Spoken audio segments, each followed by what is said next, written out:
Praise the Lord, everyone. Praise the Lord. Praise the Lord. Well, thank each of you for joining with us for Wednesday's daily Bible study coming from Charlene's Outreach Ministry. We have a great and wonderful lesson for today. The peace of God. The peace of God coming from Philippians 4, verses 4 through 7. Amen. Before we get started, I want to ask if anything is said touches your heart, soul, or spirit, or you have any questions or comments.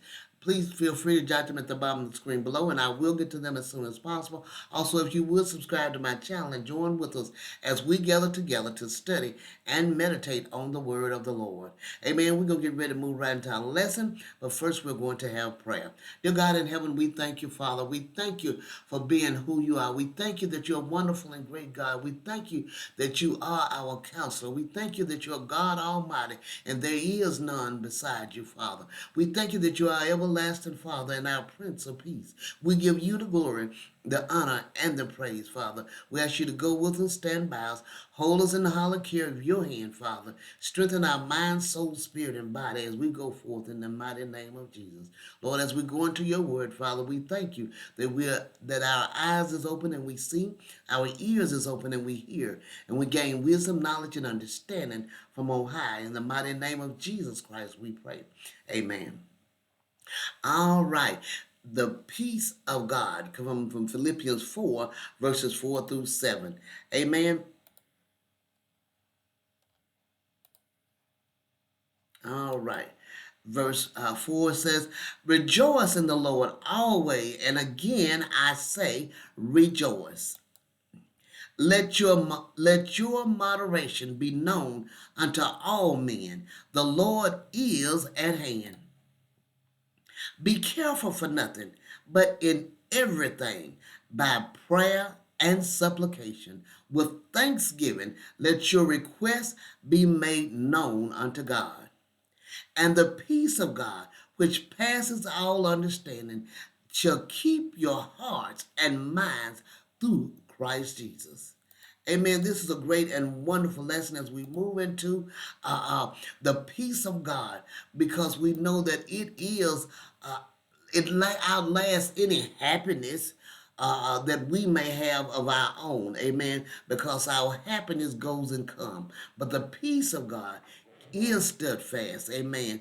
Uh, verse 4 says, 4 and 5 says, rejoice in the Lord always. And again I say rejoice. Let your moderation be known unto all men. The Lord is at hand.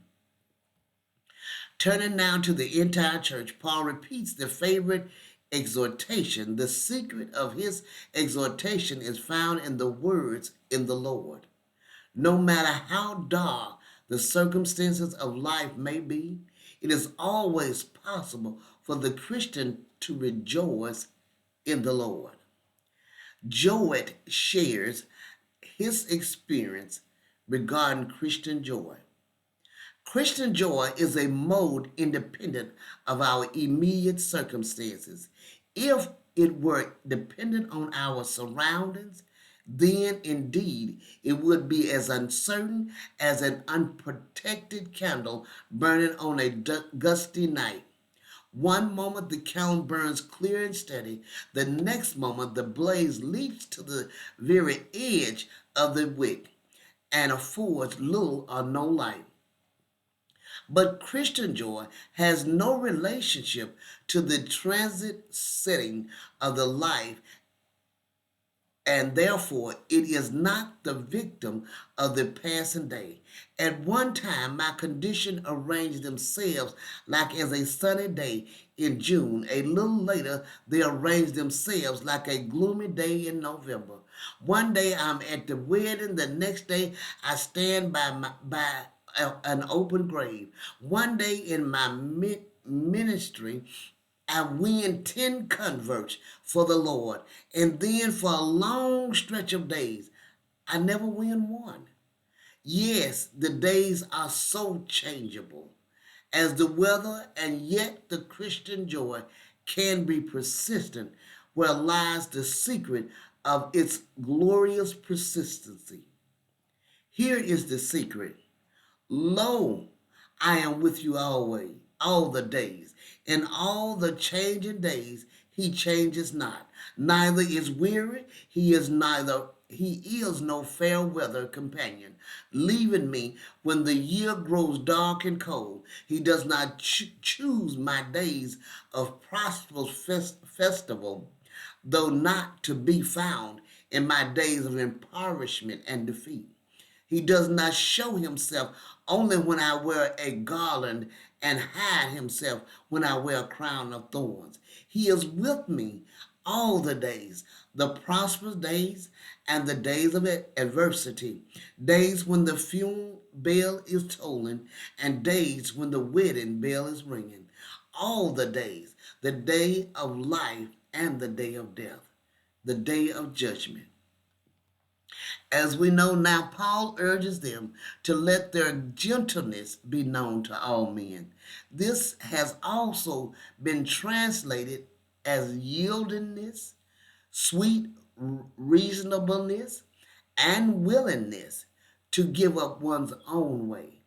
The difficulty does not lie in understanding what is meant, but in obeying the precept to all men. The Lord is at hand may mean that the Lord is now present or that the Lord's coming is near. Both are true, and though we favor the latter view, we know that He is near us always and all the time.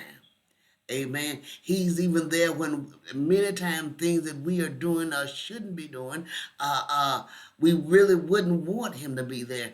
We need to realize and remember that He is there. Amen. Verses 4 through 6 says, be careful for nothing, but in everything by prayer and supplication with thanksgiving, let your requests be made known unto God. And the peace of God, which passes all understanding, shall keep your hearts and minds through Christ Jesus. As we know, it is really possible for a Christian to be anxious for nothing. Is it really possible for a Christian to be anxious for nothing?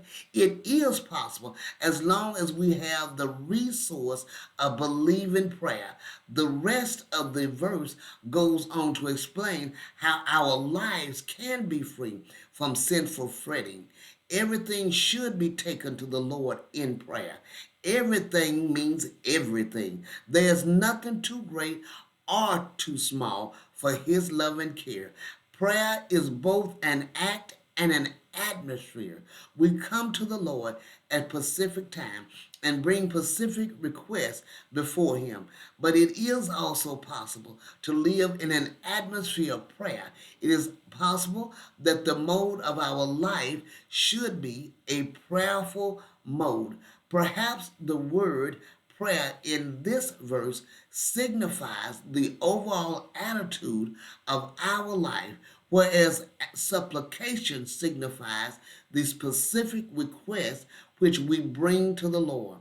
But when we should notice that our request should be made known to God with thanksgiving, someone has summarized the verse as saying that we should be anxious in nothing and prayerful in everything, thankful for everything,